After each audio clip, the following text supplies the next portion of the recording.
Ladies and gentlemen, good day and welcome to Hindustan Foods Limited Q2 and H1 FY24 earnings conference call. This conference call may contain forward-looking statements about the company, which are based on the beliefs, opinions, and expectations of the company as on date of this call.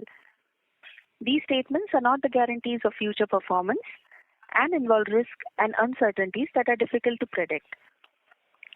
As a reminder, all participant lines will be in the listen-only mode, and there will be an opportunity for you to ask questions after the presentation concludes. Should you need assistance during the conference call, please signal an operator by pressing star, then 0 on your touchtone phone. Please note that this conference is being recorded.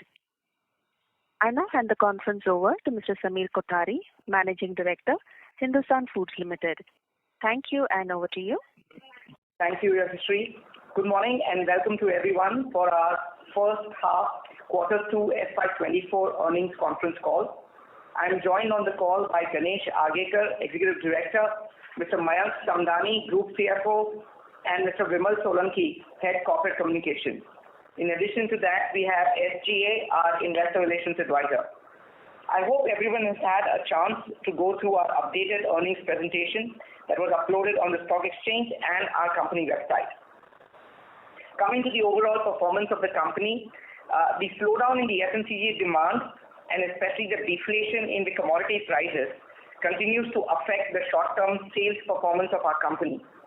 Additionally, the delay in getting approvals for our Pati acquisition have also hurt our plans for this financial year.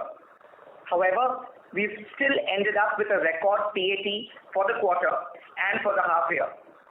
From a business as usual operations perspective, this has been a stable quarter and a predictable one at that. And I'm going to request my colleague Ganesh, who will give the operational updates in a few minutes from now. However, I would like to make a brief statement on our planned fundraise and our recently announced expansion. The company has initiated the process of issuing warrants to the tune of 400 crores to some of our existing investors, namely Convergent and Sixth Sense, and also to a few new investors, including Malabar Capital, Bay Capital, and Vanaja Sundar Iyer. I would personally like to thank these investors for reposing the faith in the company, and on behalf of the management, would like to assure all the shareholders that we will make optimum use of this capital. On the back of this fundraise, we've identified a couple of interesting opportunities. One interesting opportunity for us is in the sports shoe manufacturing sector. Me and the management have spoken about our growing interest in this sector for the last couple of quarters, and accordingly, the board has given us the permission to invest up to 100 crores in this sector. We do believe that this sector will see some unprecedented growth, aided by the tailwinds of the government policies and the global realignment of supply chains away from China. As a first step of this expansion, we've announced the acquisition of an existing factory located in Kundli, Haryana, and Ganesh will elaborate on this acquisition. The other sector that we've been talking about and which we've been bullish is actually that of beverages and ice cream. In the beverage segment, we had already announced setting up of a juice manufacturing facility in Assam, and I am pleased to inform that that project is progressing well, and we are confident that we should be able to start production by Q4 of this financial year. In addition to that, I'm now pleased to inform that the board has authorized an investment of up to 75 crores in a greenfield project for ice cream. Both as far as beverages and ice creams is concerned, we as a management believe that the per capita in consumption and the increasing reach of e-commerce will lead to further decentralization of the manufacturing supply chain and require more capex. We have talked about this in a couple of calls, and we continue to be bullish about the Indian consumption story and are confident of reaching our stated target of by FY25. I'm going to now hand it over to Ganesh, who will walk you through the operational details. Yeah, thank you, Samir, and good morning, everyone. I will now take you through the operational and business highlights for H2 and Q2 financial year 24. The factory being set up in Guwahati, Assam for the manufacture of juices is progressing well and is expected to start commercial production by Q4. The company's capex plan for setting up the soaps and bars project was commercialized in Q1 and continues to ramp up satisfactorily. The upgradation capex in the beverage facility in Mysuru for the new MNC customer was completed and commercial production has started in the month of October. Elaborating about expanding presence in the contract manufacturing of shoe space as referred to by Samir, the company has executed a share purchase agreement with K&S Shoetech Private Limited to acquire 100% share capital. K&S Shoetech is engaged in the business of manufacturing the entire portfolio of sports shoes, sneakers and open sports footwear. The company has a factory located in Kundli, Haryana, and is currently manufacturing the entire range of sports shoes, sneakers, and open sports footwear. We are looking forward to strengthening our position in the future by additional capex and expansion. With this, I will now hand over the call to Mayank Samdani, our Group CFO, to take you through the financial results for the quarter ended 30th September 23. Thank you. Good morning, everybody. Now I would like to take you through the financial performance of Q2 and H1 FY24. Performance of H1 FY24. Revenue remained flat at 1297 crores in H1 FY24 from rupees 1262 crores in H1 FY23. EBITDA grew by 29% to 106 crores in H1 FY24 from rupees 82.7 crores in H1 FY23. PAT increased by 42% to rupees 48 crores in H1 FY24 from rupees 33.8 crores in H1 FY23. We were able to achieve 21% ROE, which we expect to sustain. Our consolidated cash flow from operation was stable in spite of increase in inventory levels due to the commencement and ramping up of our new facilities. We talk about the performance of Q2 FY24. Revenues also remained flat in this quarter as in half year to rupees 677 crores in Q2 FY24 from 620 crores in Q1 FY24 and rupees 663 crores in Q2 FY23. EBITDA grew by 8% Q1Q and 26% YoY to rupees 55.6 crores in Q2 FY24 from 51.4 crores in Q1 FY24 and from rupees 44 crores in Q2 FY23. PAT increased by 6% Q1Q and 31% YoY to rupees 24.7 crores in Q2 FY24 from rupees 23.4 crores in Q1 FY24 and rupees 18.9 crores in Q2 FY23. PAT for the quarter suppressed is previous high owing to the commercialization of new facilities and thus for the half year also. Our Baddi acquisition has been delayed due to statutory approvals and we are trying very hard to push for an early closure. The latest view seems to be closer by end of Q3. As far as the fundraise is concerned, we are awaiting the in-principle approval from the stock exchanges and expect to receive the initial subscription amount before end of this month. With this, I would like to open the floor for questions. Thank you. Thank you very much. We will now begin the question and answer session. Participants present on the audio bridge who wish to ask a question may press star and 1 on their touchtone telephone. If you wish to remove yourself from the question queue, you may press star and 2. Ladies and gentlemen, we will wait for a moment while the question queue assembles.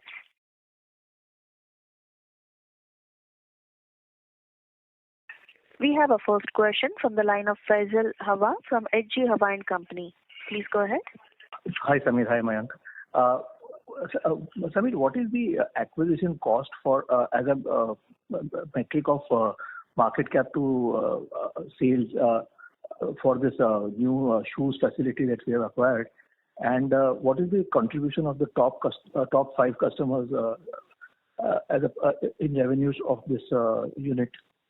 And third is there any what is the capacity utilization the present owner is having, and what is the reason that the owner would have sold to us? Okay. Hi, Faisal. So I need to delineate a couple of things. So the board has authorized a total investment of 100 crores as far as sports shoe is concerned. We have initiated the diversification into sports shoe by taking over a very small company called KNS ShoeTech. The exact acquisition cost Mayank will elaborate, but that's not the entire outlay of 100 crores. From as far as KNS ShoeTech concerned, the actual contours of the transaction are. Hi Faisal. We have taken over this company by paying 3.75 crores against share. This is a share acquisition. 100%. It will become a 100% subsidiary of the company, and we will also take over the loan which is on the books in tune of 5 crores. So this is the total transaction value of this. So what is the sales this company is having at this point of time? Right now they are doing the yearly turnover of around 12 crores this year. Okay, and approximate capacity utilization?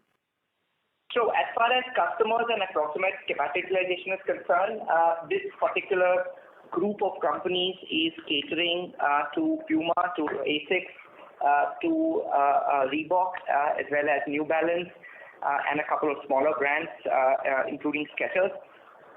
I shouldn't say that. Skechers is not a small brand, including some smaller brands, Skechers.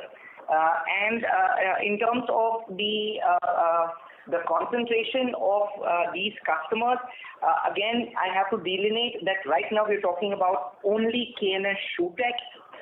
We're not talking of the entire group of companies. So as far as KNS ShoeTech is concerned, like Mayank said, it's a new company set up only last year. It's doing a turnover barely of around 12 crores, and it's too small to speak about right now, Faisal.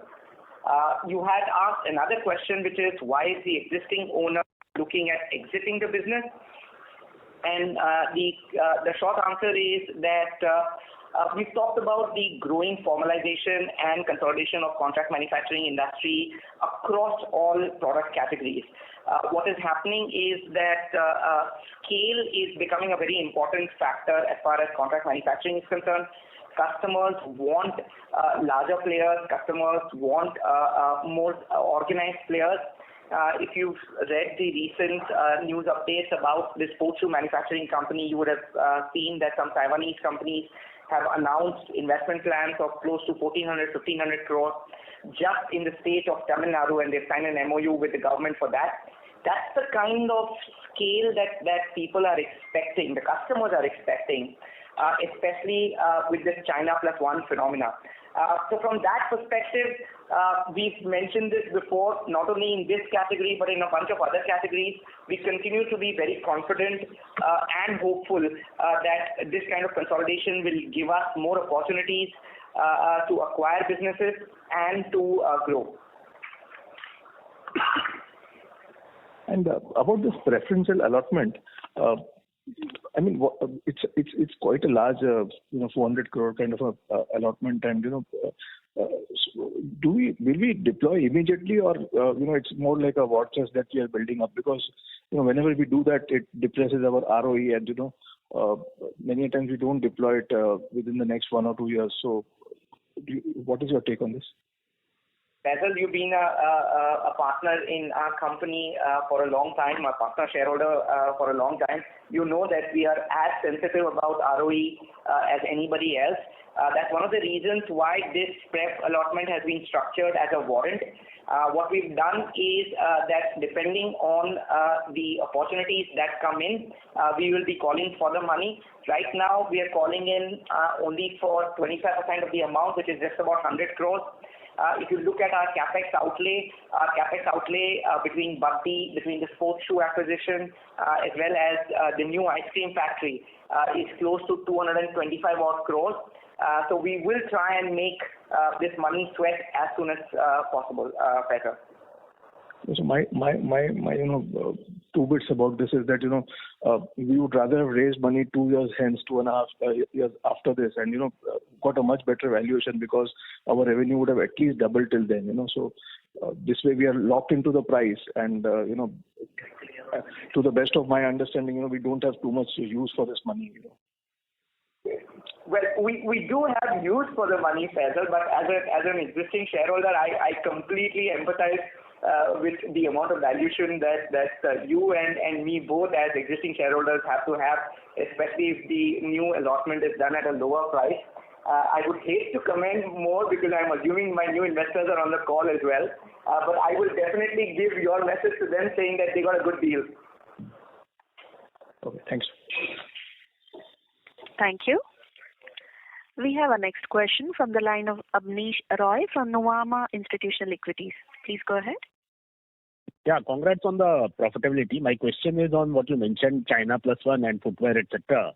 So my question here is, over a medium long term, 3-5 years, would you expect more of your business from non-FMCG given this kind of a eco change is happening? I understand footwear demand is much more volatile versus a FMCG demand, but the margins also obviously will be superior to FMCG. Plus, given the China Plus One opportunity, if two kind of similar opportunities there, one from FMCG and one from footwear, where would your preference lie?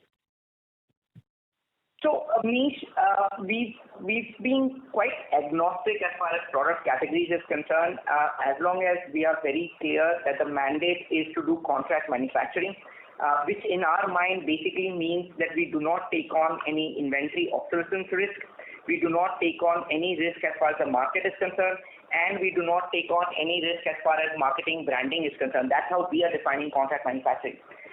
So from within that space, we've been frankly agnostic as far as product categories is concerned. You're right that the shoe industry, especially with the China Plus One and the internal consumption demand, aided by the fact that the government has levied import duties, brought in BIS on shoes, etc.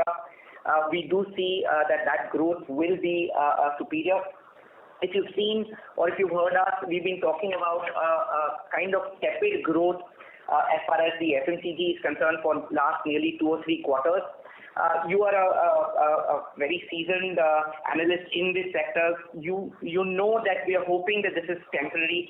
FMCG growth in terms of volumes will come back within the next couple of quarters, definitely before the elections. And from that perspective, I would say I am as confident about the non-shoe business as I am about the shoe business. And one of the reasons why we did this fundraise was to ensure that we don't end up in a situation where capital scarcity makes us choose between one product category or another. We've been in the lucky situation where in all our journey so far, management bandwidth and the availability of good team has been our problem. It's not been a problem of demand. It's not been a problem of the availability of capital. And we are hoping that will continue going ahead. So the short answer to your question is we'll probably try and do both, Abneesh. Sure. My second and last question is, in a lot of the FMCG categories, downtrading is happening. And I would understand that in your business also, ideally an FMCG company would do more of mass end outsourcing rather than top end. So is this mix change impacting you? And second, when I see your 26% say EBITDA growth, will that be reflective of the volume growth also? You have done a lot of M&A last inorganic last 1 year also. So profit growth, is it very similar to the volume growth? Because for lever, for example, price growth is 0. So the profit growth for you, is it coming from the volume growth, similar numbers? So 2 questions. One, as far as the downtrading is concerned, you're absolutely right. There's definitely some amount of pressure in terms of product categories, etc. However, if you look at it from an outsourcing strategy perspective, I would hesitate to say that the outsourcing strategy for a brand owner would be different for a mass market or for a premium product. You do know we manufacture personal care, high-end makeup products for our customers, and we also manufacture toilet cleaners. I think the contract manufacturing strategy is more based on the supply chain realities of where they want the product, how they want the product, what's the kind of nimbleness that they want in the supply chain, rather than the cost of the product. As contract manufacturers, we don't add too much value, irrespective of whether it's a premium product or a mass market product. The more value addition is done by the brand owners. And as a result, the contract manufacturing strategy is agnostic of whether it's a premium product or a mass market product. The downtrading would affect a contract manufacturer. In fact, we as a company have been aware of this risk for a while, and that's the reason why we are dealing with a bunch of customers, right? So we're dealing with the larger guys, we're dealing with the premium product, but we're dealing with the smaller guys, we're dealing with private labels, we're dealing with mass market products as well. We do realize that in FMCG there would be bouts where cheaper private label products might do better than the branded guys. There might be bouts where certain discretionary items might do better than non-discretionary items. There might be bouts where seasonality would affect products like ice creams and beverages. And we've tried hard to ensure that our product basket diversifies across all these risks. And I think that's playing out as far as we are concerned. While the overall environment for FMCG has been tough, I think we've been doing all right because of the fact that we've got a product basket which is very, very diversified. In terms of your other question, which was the increase in the EBITDA, that frankly is actually a major part of our turnover is a pass-through cost. So from an turnover perspective, we've urged the analysts not to look at turnover as a way of evaluating our company. EBITDA, ROE, ROCE is the kind of numbers that we would urge you to look at. The increase in EBITDA is on the back of the commercialization of the couple of new sites. As they ramp up, we expect to make obviously more money and our ROE also improve. In addition to that, you're absolutely right that we've done certain M&As, etc., which have started flowing in to the top line. It's a combination of all of that. Sure, thanks. That's all from me. Thank you. Thank you, Abneesh. Thank you. Before we move on to the next question, we'd like to remind participants to press star and 1 to ask a question. We'll take a next question from the line of Akash Zaveri from Perpetual Capital. Please go ahead. Hi, Samir. Congratulations and thank you for the opportunity. The first question is, so out of the 400 crores that we are raising, you mentioned utilization of about 225 crores. By when would plans be announced for the pending 175 crores, and which categories are we targeting? Could you just throw some light on that? So Akash, obviously we can't. But let me step back for a second, right? We are hoping not to fund the entire 225 crores that we've talked about through equity. We would be, as you are aware, our business model and more importantly our financial model allows us the luxury of taking on debt without increasing the financial leverage or the risk profile of the company, and we will continue to leverage that aspect of our business. So out of this 225 crores, a part of the money would be coming in from debt for sure. As far as the balance is concerned, we actually do not have a clear visibility of when we would require it, and that's one of the reasons why we've looked at it as a form of a warrant and not as a pref allotment, because like Faisal was saying earlier in the call, we are also very, very cognizant of the fact that we don't want to raise money and keep it in a fixed deposit, thereby depressing our ROEs and overall performance of the company. So the visibility that we currently have, and I'm going to just ask Mayank very quickly to tell you what the fund flow visibility that we have as far as capex is concerned. So Akash, as we have announced, which is in the public domain, we have 150 crores of Baddi acquisition. We have announced that we will invest around 100 crores in the leather sports shoe category, and we announced that we will invest in new greenfield project of 75 crores.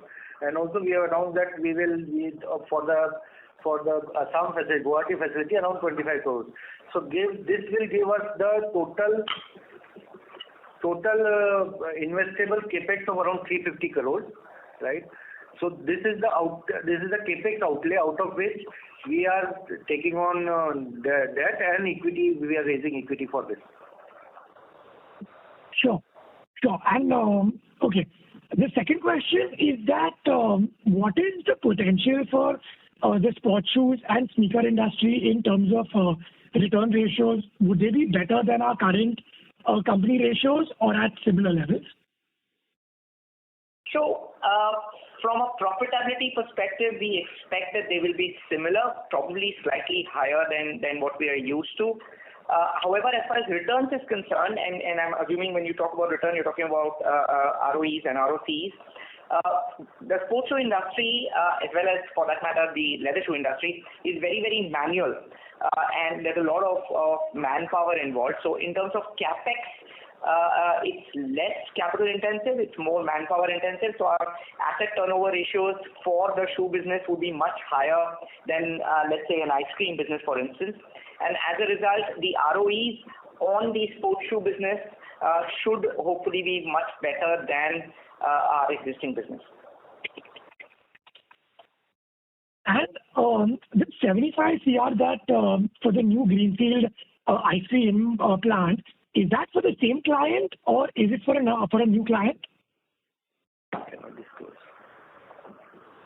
Akash, we haven't disclosed that as yet. Let me come back to you as and when we can. No.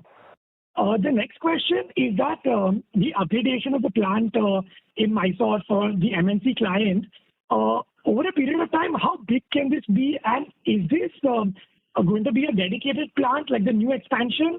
And also, is there any more land left in that area? So, you're probably aware, and for the benefit of people who've just joined in, let me just quickly go through the history of that site. The history of that site is that we acquired it.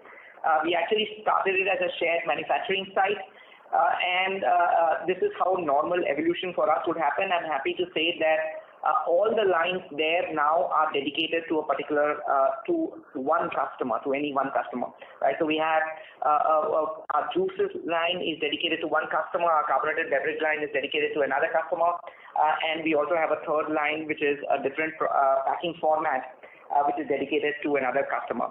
So from now on, from this season on, we expect that to function as a dedicated manufacturing site, which basically should come as a sigh of relief to all shareholders, given the fact that we made losses in that site for a couple of years.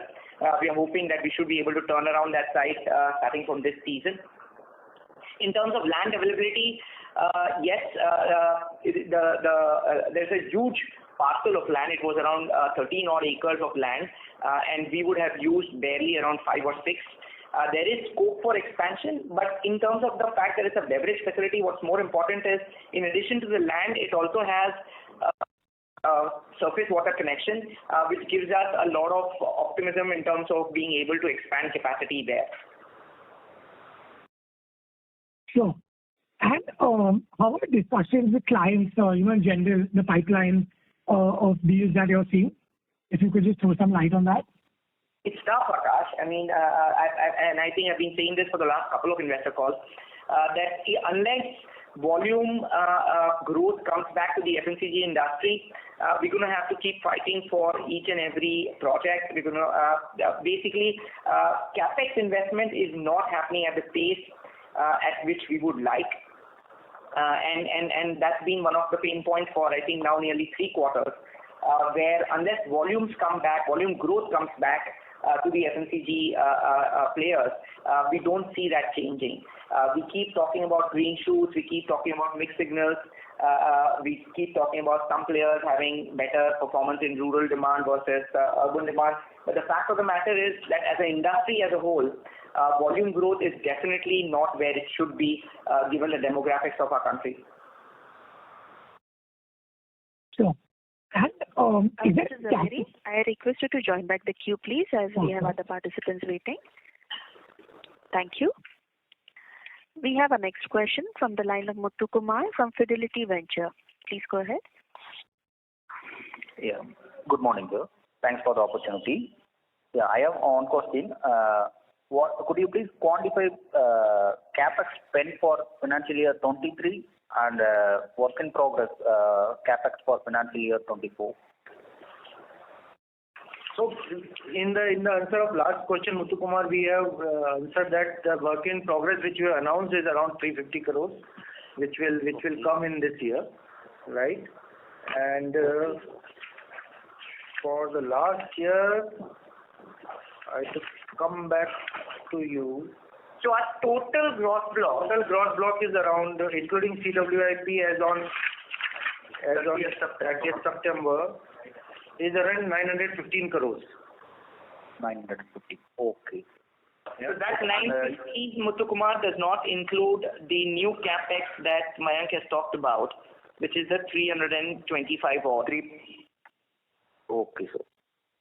Okay, sir. Thank you. And could you have any idea from divers from this from your core business as of now?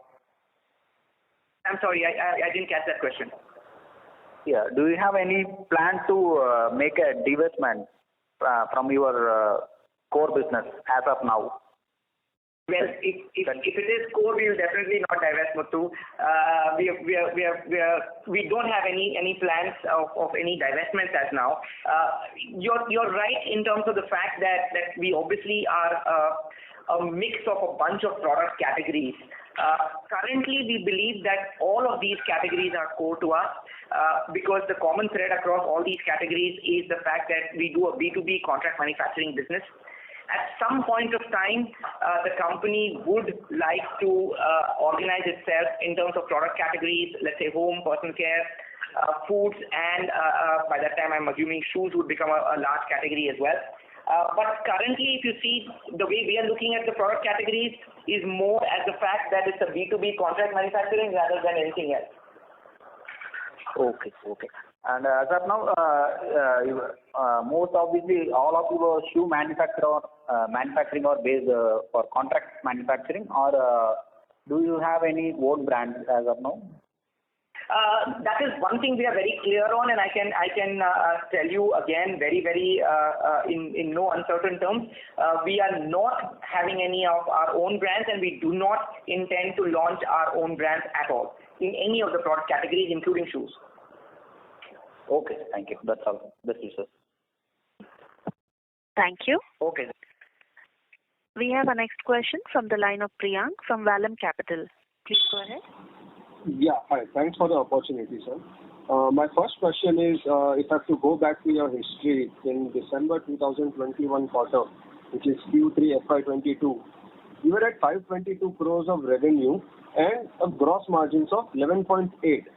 Now, fast forward it to September 23, which is almost now 8 quarters ahead.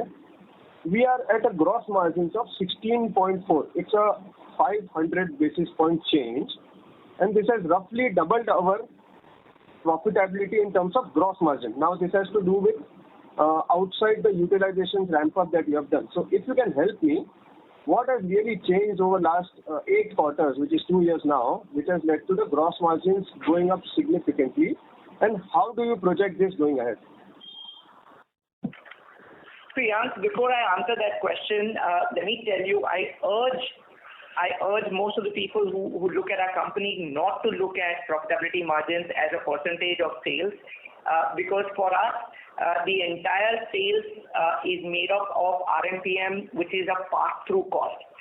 To give you a specific example here, and I'm going to ask Ganesh to give you actually specific examples, but broadly, any kind of change in RMPM prices ends up inflating or deflating our sales without affecting our EBITDA or our PBTs.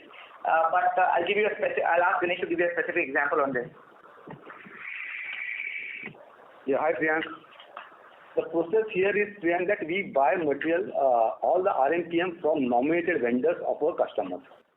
Right. These are the vendor, the customers. They give us a rate at which we need to buy the material from them. So we have SAP at our factory. We raise the purchase orders to SAP, and at the end of the month, we do a weighted average cost. So there is a reconciliation which happens at the end of the month. So any plus minus which is there is being taken care of. So what we are trying to say is that basically any kind of change in RMPM prices gets passed on. In terms of your specific query of what has changed in the last 8 quarters, what has changed is the overall inflation in the pricing which took our sales higher. because if you look at the commodity prices, whether it's tea, whether it's petrochemicals, whether it's other agricultural products, the prices rose by as much as 20-25%, and which gave an unnecessary and an unearned increase to our sales. As the prices started correcting, our prices started deflating, and our turnover also started deflating. So if you look at our turnover growth in, let's say, this quarter as compared to the previous quarter, the growth is insignificant. That's because whatever volume growth has come in has been eaten up by the fact that the selling prices of the product itself have fallen. The difference, of course, in terms of the margins is explained partly by that. Partly it's also explained by the change in the product mix. In the last 8 quarters, we've ventured into a couple of new businesses. There's an ice cream business which has started recently. We've taken over a healthcare facility which from Reckitt Benckiser Shawls, which has definitely helped in terms of shoring up those margins. And then the third one is the color cosmetics factory that we took over under the name of AeroCare, and that's also helped. So while I've tried to explain the change in the gross margin ratios, I would urge you not to look at it from that lens. It's very clear, Samir. Now, thanks for the clarifications. My other questions are related to the projects. Now, if you can help me in understanding what is the investment amount in the juices business, which is Assam project that we plan to do, who would be our anchor customer over there, as well as the investment that we would require to do in beverages in the Mysore plant for the MNC customer. So as far as the Mysore factory is concerned, we had announced I don't know what to call it, let's say a brownfield capex of around 8 to 10 crores. That's been done, and actually commercial production has started for that customer. As far as the Guwahati project is concerned, we've announced a capex of 25 crores. However, in this facility, we are actually co-investing with our customer. Our customer is investing a similar amount, so the total project size is close to 60 odd crores, but the customer is investing part of the money as well. And we are expecting to start production there by Q4 of this financial year.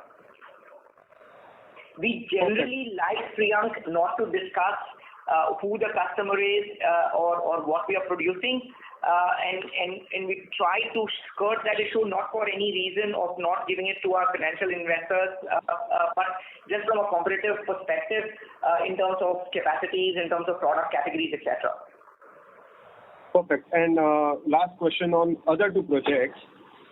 In ice cream, we have done total 200 crores of investment. If you can help me, how much of the sales did we generate in the past season, or was it that we had just onboarded the plant and the season missed out, and we missed out the season? So that is part A. And part B, on the Buddi factory, what is the current sales that factory has been doing, and once Hindustan Foods takes over this factory, how do we change or ramp up the utilizations by cross-selling it to other customers? Okay, so as far as the ice cream facility is concerned, again, I will not be able to give you specific numbers, but we had announced 2 phases of expansion. In the first phase, we had announced an investment of close to around 100 crores. And we then announced 125 crores. And then in the second phase, we expanded the facility and announced a further expansion as far as capex is concerned. As far as ramping up of that capex is concerned, unfortunately, 2 things happened. One is last season, the weather gods were not very favorable to us. The summers were truncated. We had unseasonal rains, etc. So overall, even in terms of utilization of the first phase, which was completely commercialized, we were not as good as we would have liked it to be. The second phase, on the other hand, the commercialization happened towards the end of the season. So if I may say so, we are expecting a full-blown commercialization of that site only in this upcoming season, which will start from, let's say, Q4 of this financial year. Now, your second question was about Patti. As far as the Patti site is concerned, again, without getting into specific details, it's a healthcare site which manufactures all types of formats, including lozenges, creams, lotions, tablets, as well as syrups. We have what we call an anchor tenant model as far as this site is concerned, which means the company from whom we are buying this site has committed a certain capacity utilization of this site, and the balance capacity we are open or we are free to go and market it outside. Given that this site is an MHRA USFDA approved site, we are quite confident that we should be able to get other customers in as far as this site is concerned. However, we will come to know about it only in the next year or so once we get the permissions and once we start actively selling the capacities outside. Given the current environment, we actually have not even started selling the capacities to anyone. Perfect. And if I may just squeeze in last question, with the current gross block of 950 crores and with the deflation in the RM prices which you explained me via gross margins, and we have been guiding that we do somewhere, we should look towards 3.5 times of asset turnover, right? This means on a current gross block of 950 crores, we should do a potential sales of around 3,500 crores.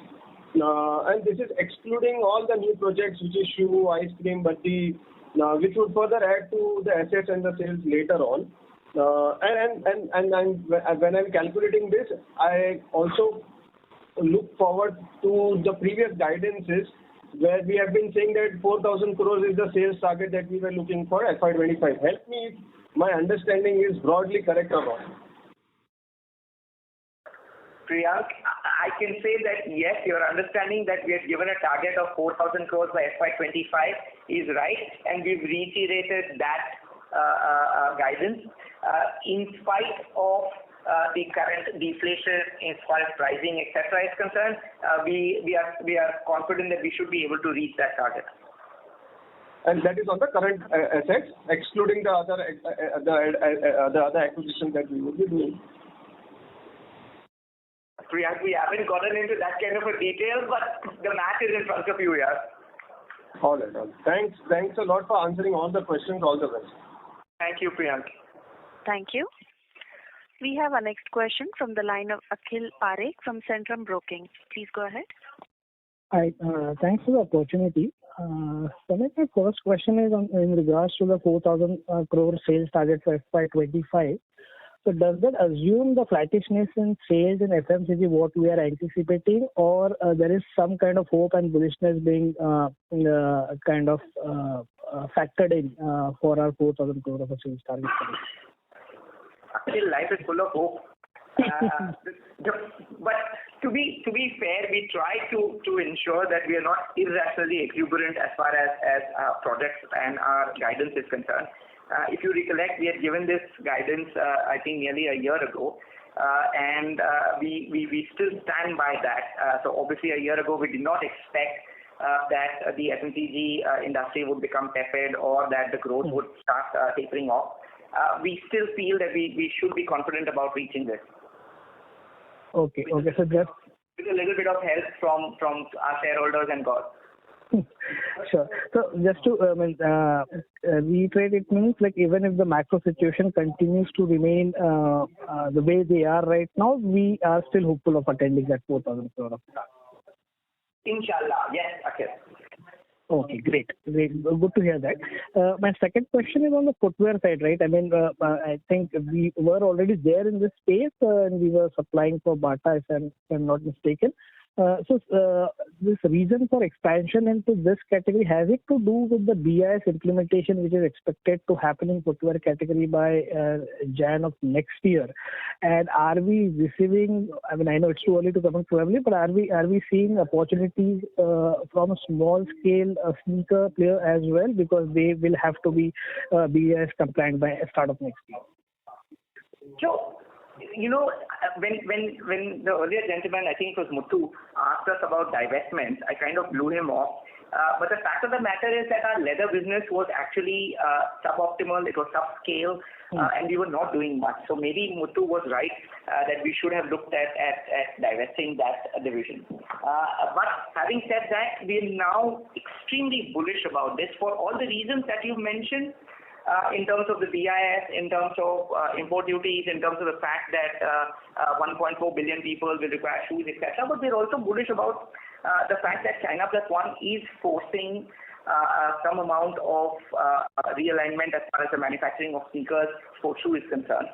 The initial impetus of this movement went to countries like Vietnam, Bangladesh, etc. However, they've reached, if I may say so, they've reached some kind of a glass ceiling in terms of what they can do. There is definitely some amount of business which will flow towards India. And we also realize that we've not done anything with the entire shoe division of ours. And that's one of the reasons why we've gone ahead and convinced the board that we should probably take a larger bet as far as shoe is concerned. Having said that, we've also kind of understood that the larger bet could not have been in leather because of the various demographics where people are wearing more sports shoes, people are beginning to wear more informal wear rather than formal wear, and given the fact that because of the recession in Europe and the US, the leather industry actually has not been doing too well. That's why we decided to look at this. So yes, it's a combination of all of these factors.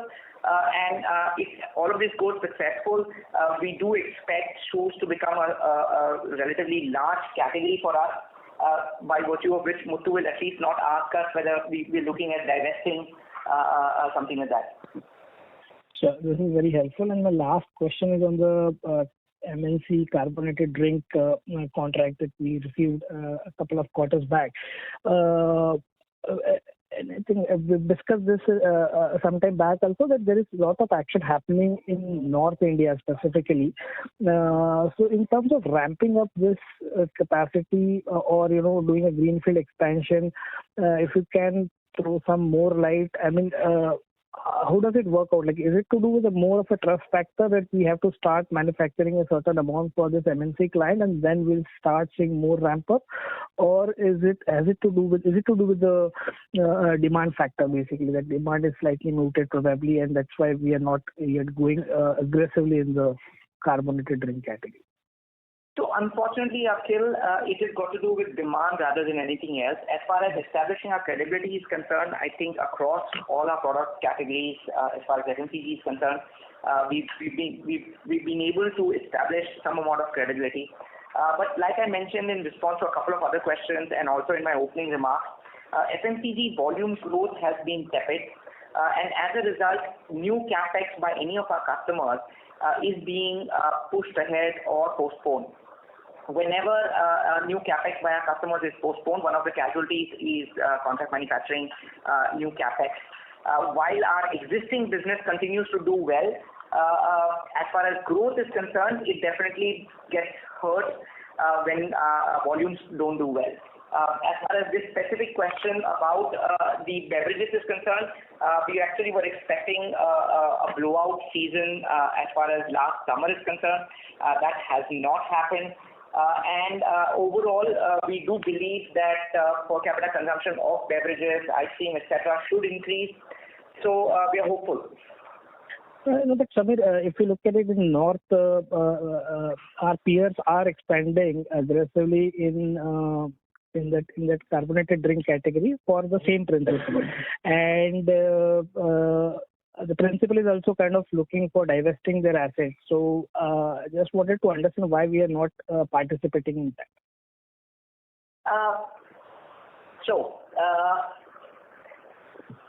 The principle in question is looking at divesting their assets in favor of bottlers. Okay. Our business is that of contract manufacturing.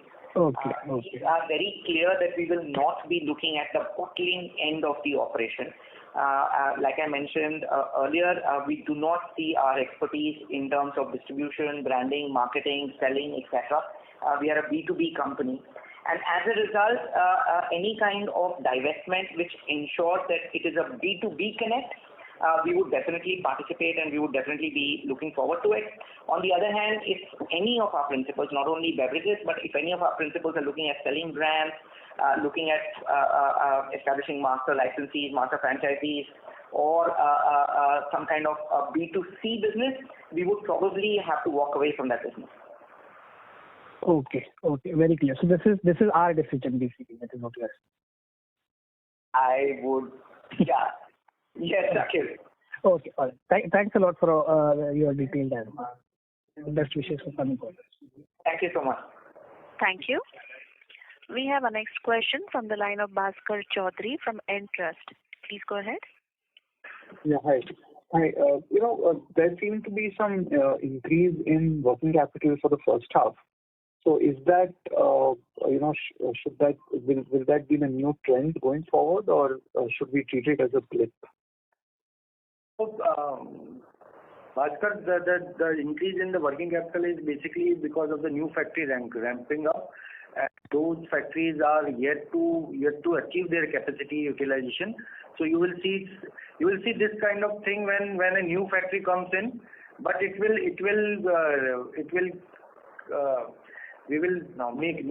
normalize as we achieve the capacity utilization on those factories. In the last quarter, bar factory and the ice cream new investment is capitalized and yet to achieve their capacity utilization. So this trend is not permanent, but this will come and go as the new factories is ramped up and capitalized. Okay. And I'm sorry, this is Sameer. I should caveat that from the fact that the shoe business is a working capital intensive business. The shoe business does not function on the same cash conversion cycle as the rest of our FMCG business. As the shoe business ramps up in the next couple of quarters or the next 1 year or so, our working capital profile will probably change a bit because of that, especially, or rather, if the shoe business does become substantial, which we are hoping it will. Yeah, thanks, Sameer. I was just about to ask you that. And, continuing on the shoe business, one, you may have answered this previously, so please excuse me if it's a repetition. But, is this has this expansion been done on the basis of a contract or an understanding with an existing, brand? So, have you lined up customers already? Number one. And number two, could you have done that in some detail during this call, but could you also share some thought process behind venturing into this vertical vis-a-vis exploring more adjacencies, in your existing FMCG verticals? Okay, so maybe our press release was a little misleading. So the board has authorized us to invest up to 100 crores in the shoe manufacturing business. However, the transaction which has actually happened is worth just about 5 or 10 crores of rupees, right? So when you ask me a question, I'm in a little bit of a situation where what we have publicly declared is just about the investment of 10 crores, and it's very difficult for me to extrapolate the entire business model and the business modalities on the basis of that small acquisition. We've tried to say that this acquisition is the first step of our eventual plan of investing 100 crores, and maybe I'll be able to give you better clarity in the next quarter or in the next coming couple of quarters, where the entire plan is made public and we have executed it. In terms of the overall shoe industry is concerned, the shoe industry does not work on the similar models that we do, which is the dedicated manufacturing, anchor tenant manufacturing, etc. It actually works in a very interesting model, which is mainly private label, or it's a mainly business development, design development led model. You'll be surprised to know that a lot of these shoe manufacturers actually design shoes, present it to brands who then choose those shoes to be launched under their brand. So this model is slightly different. I would urge you to keep some patience with us. and bear with us till I'm able to elaborate this in detail, hopefully in the next quarter once some of our other pieces of that game have been executed. Okay, sure. I look forward to speaking. Yeah, sorry. And in terms of adjacencies versus getting into sports shoe manufacturing, you're absolutely right, and that's something that we as a management and then later in the board meetings as well, we discuss about it a lot. The fact of the matter is, Bhaskar, that one flip answer to that is we look at it as contract manufacturing, so we really don't care whether we are making shoes or we are making toilet cleaners. And the refrain that we got from our board was, by that definition, you'll start looking at electronics as well. And we said, no, we will not look at electronics, and why should electronics be any different than shoes or apparel, etc. So you're right. It's a question which we've not got a very clear answer for. But one of the problems that we've had is that as a company, for the last nearly 3 quarters, we've been saying that FMCG growth has been tepid. We've been saying that unless volume growth comes back, we will be hard-pressed in terms of our growth plans, etc. And that was one of the reasons why we started looking at a couple of things. One is we said we are very bullish about beverages. We were not in the beverage segment till 2019. Now we are expecting to be investing a substantial sum of money in that. We said we are interested in ice cream. Again, we were not in the ice cream segment till as early as 2021. 2 years ago. Now today, not only we have one factory which is up and running, we've announced the greenfield project for another one as well. So adjacencies for us is actually a nebulous term. It keeps changing. You're right, and probably some of my board members and my shareholders will probably think that we've diversified too much, but it's a relative word, so I really don't know where to draw that line. Thank you. Ladies and gentlemen, due to time constraints, that was the last question for today. I now hand over the call to Mr. Vimal Solanki, Head Corporate Communications and Emerging Business, for closing comments. Over to you. Thank you, Yashashree. Good afternoon.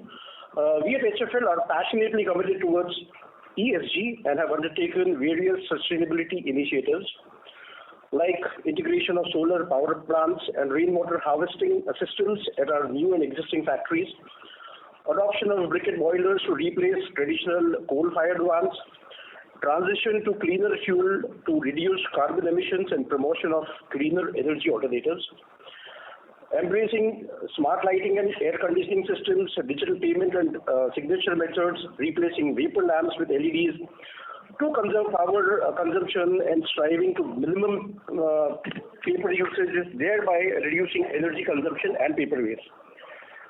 We are also collaborating with our principals to adopt eco-friendly and minimal product packaging practices, promoting sustainable supply chains, actions towards segregation and disposal of plastic waste in line with regulations and reducing environmental impact.